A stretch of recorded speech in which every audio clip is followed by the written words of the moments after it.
we are developing students for the industry, career technical education, so that they become our replacements. These young people have chosen this opportunity to get a jump start on their career. They'll have a better idea about what they want to do and what they're good at by the time they leave high school. There's some great opportunities for these students that are coming out of the career and technical programs from Henrico County.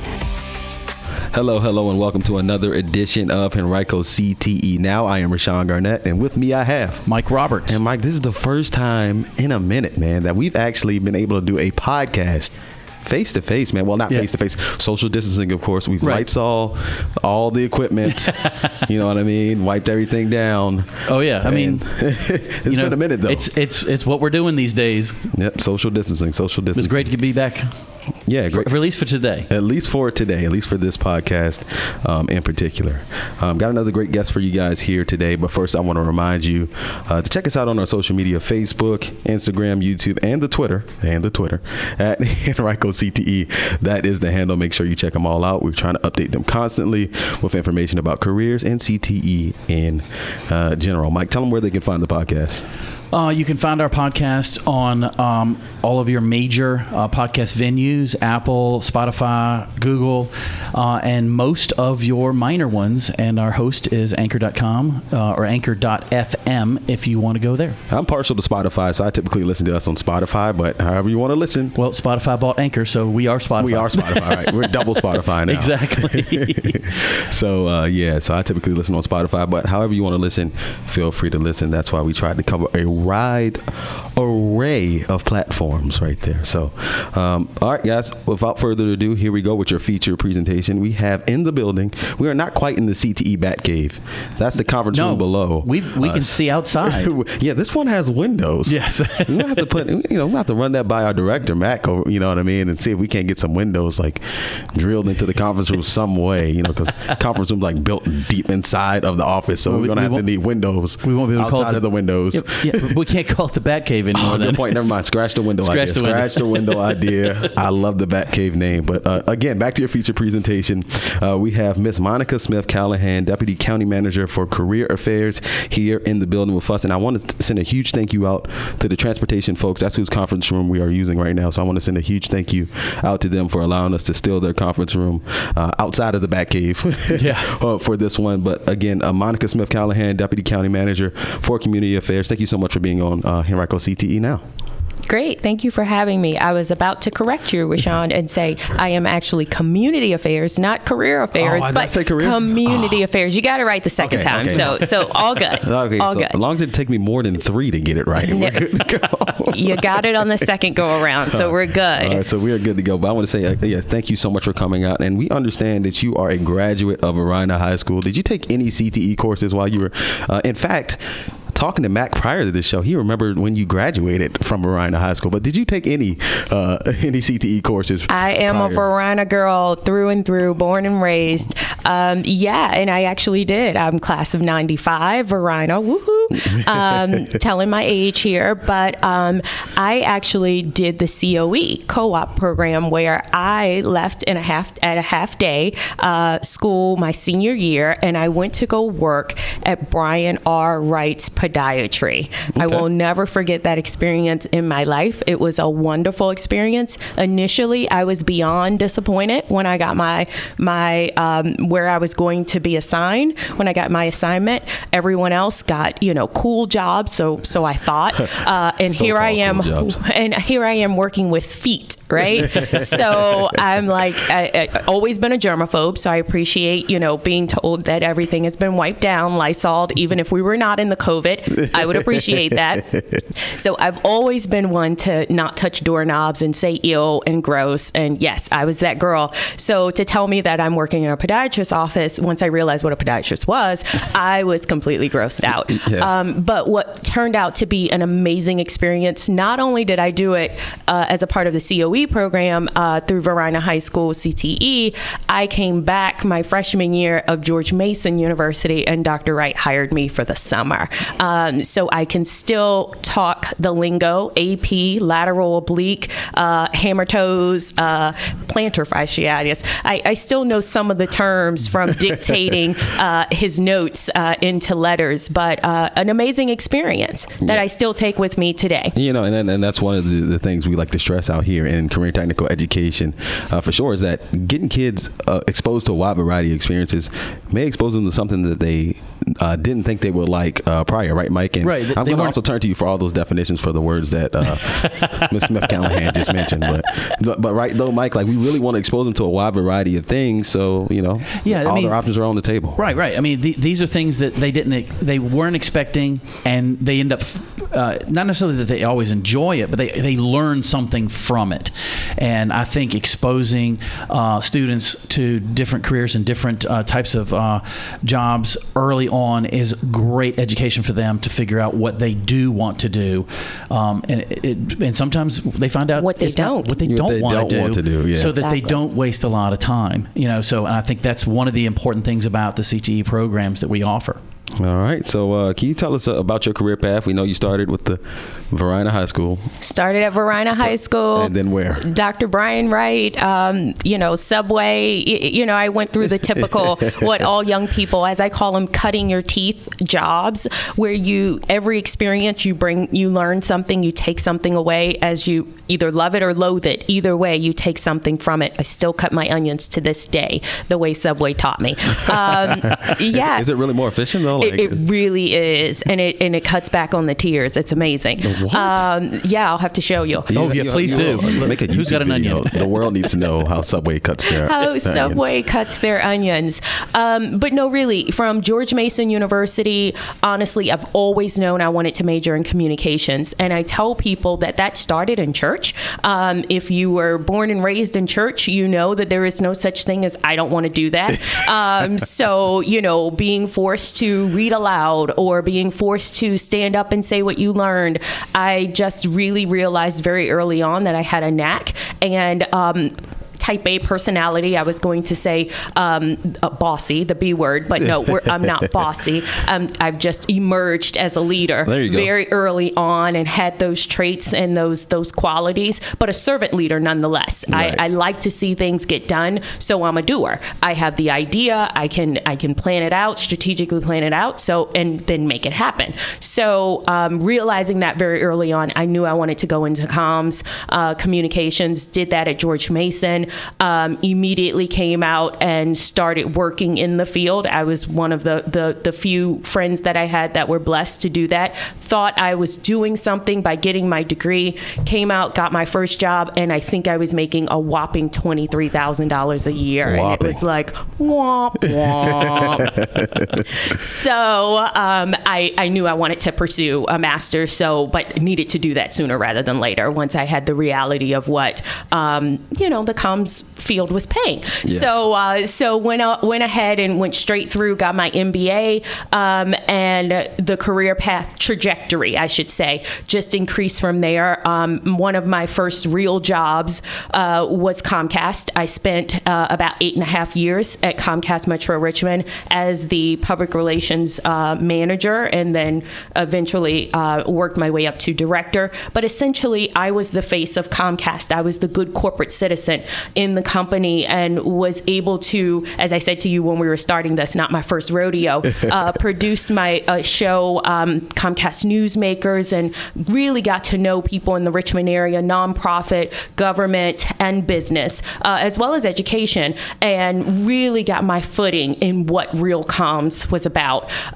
So I take with me so much of that learning. I had a boss who was so open and allowing me to try new things, new programs. I would learn about other things happening in Comcast systems across the country and and go, ooh, we can make this our own, and really creating that. I had an affinity for diversity groups, so really reaching out to the Hispanic community, which was really starting to bud and grow in the early 2000s, and really had an opportunity to connect with that community through an event program, if you will, initiative, learning festival.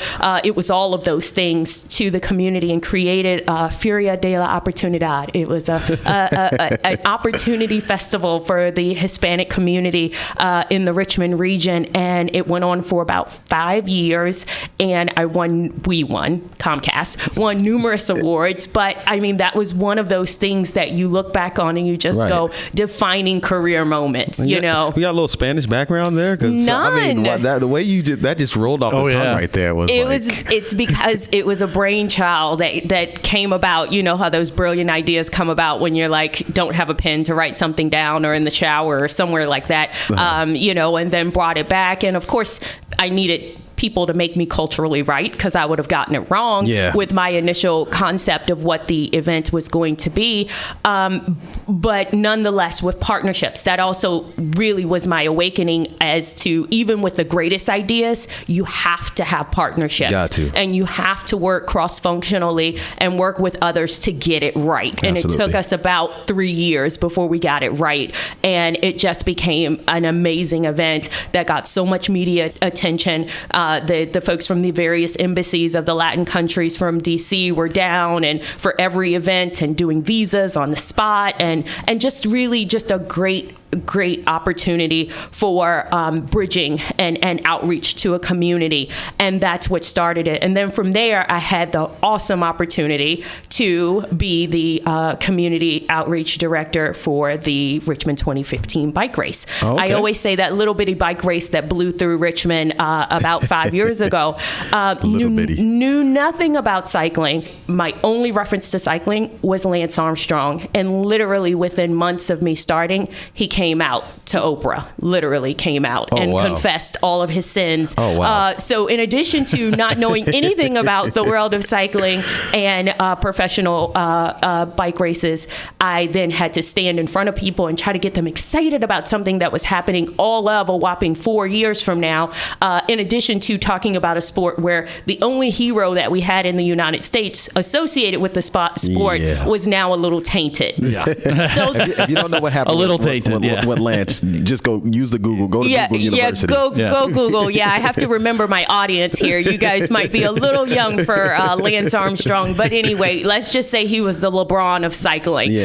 So when you have a LeBron of cycling who comes up and confesses, I might have doped a little and cheated a little, you know, that's going to hurt his reputation a little bit. It takes it away. So, but again, an amazing experience, and an amazing opportunity for me to get out in front, to galvanize. I always say, to mobilize and motivate people, I feel like is my calling. It is my gift, my blessing, and my curse sometimes. But I so enjoy that being a part of my career. And now, as you fast forward, I've worked at the chamber since the bike race. Once the race was over in 2015, that organization dissolved. We were brought together solely to produce that bike race. An amazing experience, amazing success for the Richmond region, not just for the city or for Henrico. Henrico was a great host to a start of the bike race, the kickoff actually of that race. So, and then going from that into the chamber and working continuously with the business community, but you're starting to see a trend here, working with not just public but private partnerships as well. So being a part of a nonprofit, but as in my role, being able to engage with all of these partners across the region, and in some cases the state, to be able to do my work. And my focus at the chamber, where I worked really closely with the CTE folks here in the county, was around career development and talent pipeline. And so that was my focus. So which led me here to Henrico, Henrico County government, where I am now in a position that was restructured for me to come in and to be a liaison to schools, to work with schools, not just schools, to work with Department of Health, and just to look at the greater community of Henrico, which we all know, especially you guys on the county school side, very diverse. I think 102 languages spoken in our schools. That is like amazing. And that is growth leaps and bounds from when I was in school. You could have counted how many Hispanic kids we may have had in my class to now thinking about 102 various languages being spoken in Henrico County schools. So that is something, and with those kids, those students are families, and those are businesses, and those are people who have various needs. And so that's why this county manager, John Vitoakis, said we needed to have a position dedicated, focused on how do we outreach, communicate, and support our various diverse community. Let's talk a little bit about that, right? Let's expand on that. How have you seen CTE change in particular? You've been here in Richmond for quite some time, born and bred Varina. Right. So tell me how you've seen CTE change, during your time here. Yeah, no, definitely. It has changed and changed for the better. I think we still have a little ways to go. There's always work to do. There's always opportunity for growth and improvement, but we have come leaps and bounds from woodshop days and people referring to it as VOTEC and those kids, so I feel like there is still some of that, but most of that has died off. I think these students now, my daughter being one of them, she's entering Holland Springs next week virtually, but entering nonetheless and going to make the best of it. But coming in with that notion or that idea that I am going to garner a skill. Right. I am going to come out of high school in 4 years with A, potential college credit, and then B, some skill set that I will either know that this is going to be my focus for my future, or it's not. Either way, it's a win. Yeah, either way, it's a win, and it's and a lot of the skills that we teach here at CTE. Me and Mike say it all the time while we're on this podcast. Is they're life skills, right? These are things that can be useful in everyday life, and not only are they life skills, they're skills that are in demand. I call them employers. Transferable skills. Yeah, and since what we've been dealing with for the past, since March is essential skills. Essential. I mean, that's been at the forefront of all the headlines. I know who's working and who's not. The ones with the essential skills, and that's what we're providing. And that's what we've seen. Those essential workers or those skilled workers are the ones that have been the ones that have continued to work. Yes. Have they had to innovate and adapt and do things differently?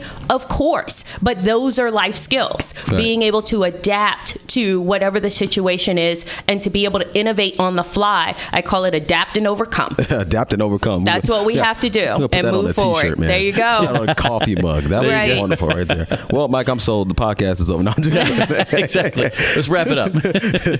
But we are speaking with Deputy County Manager of Community Affairs, Ms. Monica Smith-Callahan, here on Henrico CTE Now. And as a resident of Henrico and a mother and a Deputy County Manager, what role do you see Henrico CTE playing for our students? It's our future. I mean, talent pipeline is our future. Beyond talent pipeline, back to what I was saying a few moments ago, diversity. For any industry that is not thinking about diversifying and having people from all diverse backgrounds in working for them in that field, that is a dying field. Yeah. Because of population changes and population groups and what we're experiencing just here in Henrico, it just tells you nationwide, any industry that's not forward thinking about their talent pipeline in that way is a dying industry. So I think here in Henrico, we have to think about CTE in terms of our future focus, and giving kids that exposure early, very early, is the only way we're going to have kids have an interest in various industries. I always say it started with Comcast. I went down to Nashville and experienced. I said Comcast, I'm sorry, with the Chamber. I went down to Nashville to experience their college and career academies. I took probably 3 delegations down over my tenure there at the Chamber. And literally, I heard a man on my first visit say, if he can't see it, he can't be it. And that is so vitally true. 100% true right there. So true. So exposure is everything. Yeah. So we have to, as a county, think about how are we exposing our kids early to CTE. They don't even understand what CTE is. Right. CTE is everywhere. Absolutely. It is everywhere, and it's in every profession. So how do we help our kids understand what that is? I saw an elementary worksheet. They weren't giving too many worksheets until the COVID, but I saw a worksheet, and it was a factory with smoke coming out of the smokestack, and I'm like,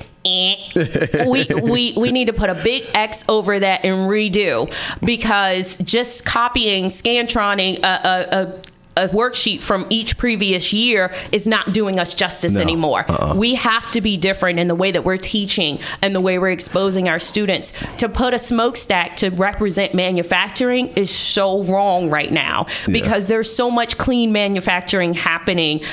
It has grown leaps and bounds. And that's sort of the nature of the beast of career and technical education. As the industry changes, so does our education methods have to change too. And that happens because of our connections with the business community here.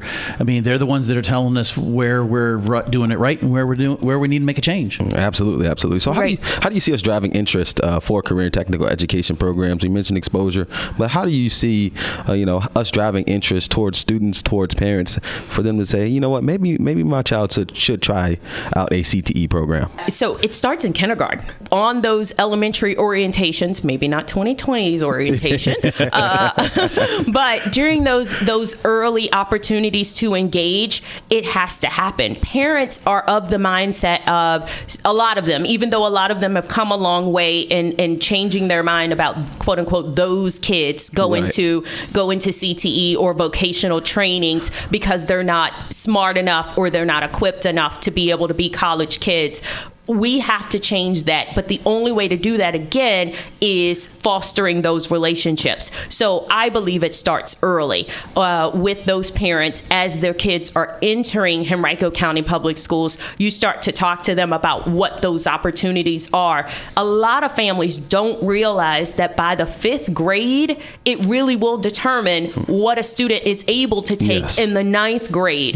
That's a lot of pressure for a kid, but a parent needs to be aware. As I said, I've always been an engaged parent. I've always been, since the real start of my career, working alongside of schools and feeling like I'm in the know. But when I learned that if that 5th grade teacher did not recommend advanced placement courses for my rising 6th grader, that would have impacted what she was able to take in 9th grade. That blew my mind. Right. So for parents who say CTE is wrong or is tracking our kids into certain careers or different, you're so wrong. Actually, I think the way it's set up now is more pressure on a student to think about how they're going to excel. There's such a maturity that happens between 5th and 9th grade, really 5th and 10th grade.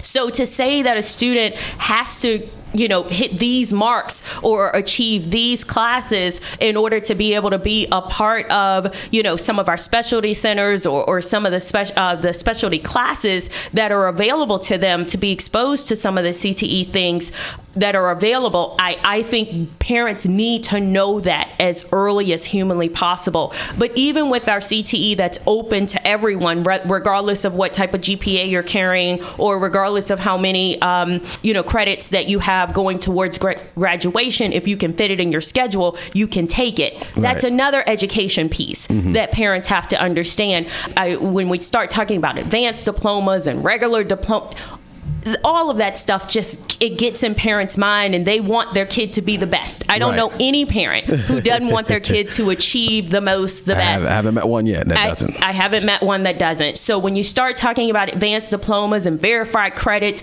that's what they're all about. How do I get my kid to get that, to attain that? But to help them understand that if they are exposed to the career and technical, they are coming out of high school with a skill set that is transferable, right? Things we've already talked about, that is not only transferable, but it's a life skill that they can have. I tell people now, hindsight is 20/20. Someone should have said, girl, learn HVAC. You learn HVAC, your life will be so much better. To just know the basics of HVAC, or how to fix your sink or your toilet if it's overflowing, will save you thousands. If someone would have told me that early on, I would have taken a different path. And I don't think people really realize that HVAC and auto body and all those skilled trades have really evolved. Over time. They're computer. They need technology as much as anything else these days. They are technical roles.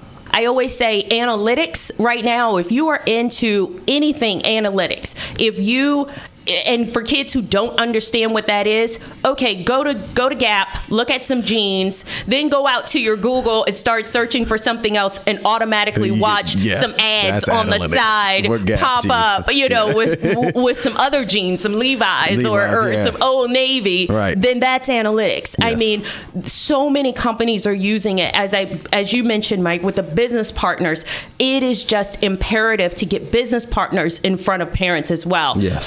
To have business partners say to them, we are hiring, we are in a deficit, and as we forecast and look ahead for the next 5 to 8 years, which that's your kid who's in 5th grade right now, as we look ahead to that, we know that we're going to need 200 coders.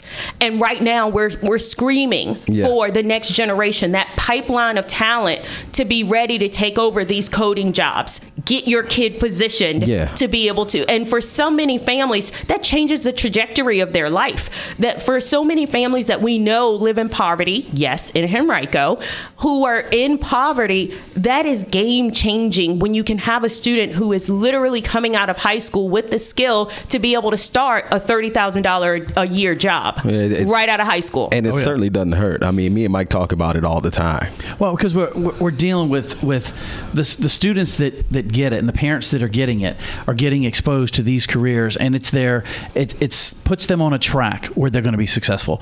I mean, and just like what you're talking about, where you've got the businesses that are looking out for the future, they know that they're dealing with a deficit now, and they've got to get it filled, and they know it's going to take this amount of time. They're looking at the projections, and they're seeing exactly. Definitely. So when they're coming to us, and when I'm doing my research, almost everything that we are teaching our kids, every one of these programs are in demand. This is not something where you're going to finish up and you're going to come out and go, oh, I can't find a job. No. These are in demand careers that we are preparing the students for. It doesn't matter whether it's the comprehensive classes in middle school, high school, or the ACE centers.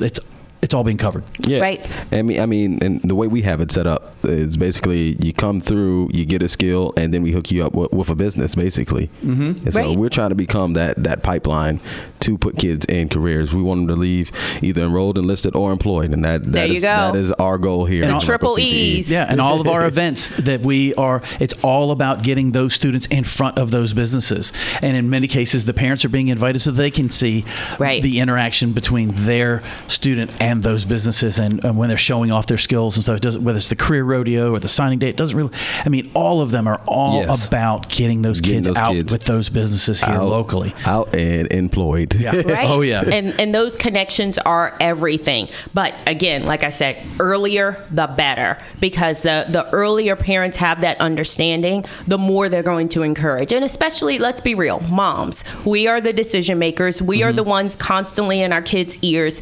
If you can get the moms to understand the importance of all of this, then gotta win team mom, dude. We will be coercing and strongly encouraging that they go in those directions. But I think kids now, unlike when I was back in high school in the 90s, they can have it all. They can finagle those schedules so that they can get those as you said, those I mentioned the advanced diploma, get those, verified credits out the way, check all those boxes so that they have time in their schedule to be able to take advantage of the ACE programs. It's amazing. It's phenomenal how much kids can come out of high school with now in those programs that you guys have created. It's amazing. And really quickly, let's switch focus to businesses. How do you think, because we're running up against the clock here, but I want to get this question in. How do you think businesses will benefit from career and technical education in the long run here in Henrico County? Oh, we've already said it. Pipeline. They need people. You can just look at the demand data across the next few years. And yes, COVID has done a little bit of a setback. We have to do a hard reset economically. Yeah. But for the most part, those industries that were in demand, or those industries that were hurting for people, they're going to continue to be hurting for people. Have we all learned that we can do things a little differently and we can innovate on the fly and ingenuity put in? We can pivot. Yes, we've learned that thanks to COVID. But at the same time, we still need people. And COVID has also identified and shown us that we have to have even more folks in the tech field. So anything CS, computer science, that cyber stuff, the data analytics that we spoke about, coding, demand. When you're talking about health and the healthcare field, that's not going to go out of style. And we're not looking for doctors. We don't need general, we may need general practitioners. We may not need more podiatrists, but we are definitely looking for those nurses and those folks to provide that type of care for our folks. That's not going to go out of style. So I feel like the business community being at the table can help inform which classes. I heard Mr. Beaton say a few years back that, there was a VCR trying to do a VCR repair class, and he was like, wait, what? Because he knew, he had the foresight of knowing that was short-lived, that was not going to be a technology that was going to be with us long term, that we needed to focus in on our students having that as a class. So we need to think in terms of where is the demand, and those, as you said, Mike, the business partners can inform that, and it benefits them. It's a win-win on both sides. It helps CTE, Henrico CTE, know which classes they need to be offering and where they should be training up these students, but it also helps the business community to know that they have a pipeline of talent coming out of high school. Yeah, and then, it also sounds better, right, Mike, coming out of their mouths than it does come out in ours. Definitely, because, we're supposed to promote it, but when you're hearing it from the businesses, that makes it important. And when you were talking about the demand, COVID's going to create a bit of a hiccup for us, but when the information that I have seen when it comes to the increase in nursing, the increase in all these different fields, we're looking at double digits increase in needing new people. Right. And in nursing, we're not looking at just 10%, 12%. We're looking at 67% is one of the figures I saw in the nursing field. There is such a demand for people to fill those spots. And it's, the healthcare industry is constantly evolving and growing. People are living longer. There's just such a huge demand. And all these different programs that we're offering, you got to look at the types of jobs that are out there that are available, that are, and our students, how many of our students are walking out of high school with a job? Yeah. Walking out of high school with a job and a promise from that, because that industry needs people so bad. They're offering to pay for them to go to school after they come to work for them. Right. That's just so important when you look at the cost of the expense of college these days. How would you turn something like that down? Right. Hey, we could talk about this all day, guys, but I got to bring the show to a close. Unfortunately. I want to send a huge thank you out to Miss Monica Smith-Callahan for taking some of her time out to come and visit us here on Henrico CTE. Now, thank you so much. Thank you. Thank you for having me. All right, before we go, guys, I want to remind you, check us out on all our social media, Facebook, Instagram, YouTube, and Twitter, all at the handle Henrico CTE. Mike, tell them where they can find the podcast. You can find the podcast on Apple, Google, Spotify, and all of the rest of the major and the minor podcast venues. And what do you always tell them, Mike? They got to do what? You need to like and subscribe. Yes. You need to share. You need to tell your friends. Yes. Well beyond like in the YouTube videos, they always point down. Yes. Like and subscribe. Put a little button up here. Put a button up mentally if you're listening to this in your head that says hit the bell icon to let you guys know whenever we have a new podcast drop. We try to give them to you every other week. All right, guys, that's it for us here. I've been Rashawn Garnett for Ms. Monica Smith-Callahan, for Mike Roberts. This has been Henrico CTE Now. Until next time, so long, everyone.